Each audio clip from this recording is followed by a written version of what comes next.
جب تک اجازت لے رہے ہیں تب تک باتیں ہو جائیں. بسم اللہ الرحمن الرحیم. ان لباس لکم وانتم لباس لہن. یہ نکاح کی تقریب ہے، میرج سرمنی ہے. یہ جو زوجین کا رشتہ ہے، عام طور پہ اس کی اہمیت کا ہمیں اندازہ نہیں ہے. اس کی امپورٹنس کیا ہے، کتنی اہمیت ہے، کتنا پاکیزہ اور مقدس رشتہ ہے، ہمیں عام طور پہ اس کا اندازہ نہیں ہے. ہم اس رشتے کو بہت لائٹلی لیتے ہیں، بہت معمولی سمجھتے ہیں. حالانکہ یہ کائنات کا سب سے پہلا رشتہ ہے، انسانیت کا سب سے پہلا رشتہ ہے زوجین کا رشتہ. سیدنا آدم علیہ السلام اور اماں حوا کا رشتہ. اللہ تعالیٰ نے سیدنا آدم علیہ السلام کی تخلیق کی.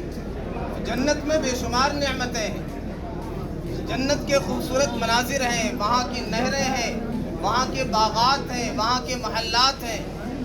لیکن اللہ تعالیٰ نے تسکین خاطر کے لیے، قلبی سکون کے لیے، انر پیس کے لیے اللہ تعالیٰ نے کسی اور چیز کا انتخاب نہیں کیا، بلکہ زوجہ کا، بیوی کا انتخاب کیا. اور فرمایا اللہ کی نشانیوں میں سے وَمِنْ آیَاتِهِ أَنْ خَلَقَ لَكُم مِّنْ أَنفُسِكُمْ أَزْوَاجًا. اللہ کی نشانیوں میں سے ہے کہ اس نے تمہاری ذات میں سے تمہارا جوڑا بنایا. کیوں؟ لِتَسْكُنُوا إِلَيْهَا، تاکہ تمہیں سکون حاصل ہو.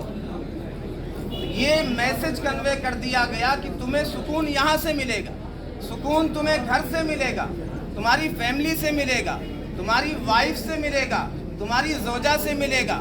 اگر یہاں تمہیں سکون نہیں مل رہا ہے، اگر یہ سکون والا ماحول تم نے نہیں بنایا ہے، تو دنیا میں کہیں تمہیں سکون نہیں مل سکتا ہے. تمہارے دوست، تمہارے فرینڈ تمہیں سکون نہیں پہنچا سکتے. کوئی مجلس، کوئی محفل، وہاں تمہیں سکون نہیں مل سکتا. سکون تو یہاں سے ملے گا. یہ رشتہ ہے، اور یہ رشتہ وہ رشتہ ہے، اس کی اہمیت کا اندازہ اس سے بھی ہم لگا سکتے ہیں کہ اللہ نے سارے رشتے دنیا میں اللہ نے اسے وجود بخشا، لیکن زوجین کا رشتہ، میاں بیوی کا رشتہ اللہ نے جنت میں بنایا.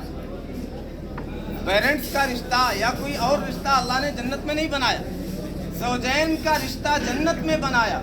اور یہ گویا ہمیں اشارہ کر دیا گیا، ہمیں میسج کنوے کر دیا گیا کہ we are the actual habitant of paradise. ہم اصل میں جنت کے باشندے ہیں. ہمارا مستقر اور اصل ٹھکانہ جنت ہے. عارضی طور پہ ہمیں وقتی طور پہ امتحان کے لیے، آزمائش کے لیے، ٹیسٹ کے لیے کچھ مدت کے لیے دنیا میں بھیجا گیا ہے، اور یہ پیغام دیا گیا ہے کہ دیکھو اس گھر کو جنت کا نمونہ بناؤ گے، دنیا کو جنت کا نمونہ بناؤ گے تو پھر اصل جنت کے مستحق ہوگے. اور پھر یہ رشتہ اصل ہے، یہاں سے تم جنت کے مستحق ہو سکتے ہو. تمام رشتوں کا تعلق اسی ریلیشن سے ہے، اسی رشتے سے ہے. یہ زوجین، ان کی اولاد ہو گئی، یہ والدین ہو گئے.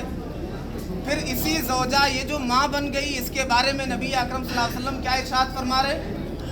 الجنت تحت اقدام الامہات، paradise is under the feet of the mother. جنت ماں کے قدموں کے نیچے. یہی زوجہ ماں ہو گئی، یہی شوہر باپ بن گئے.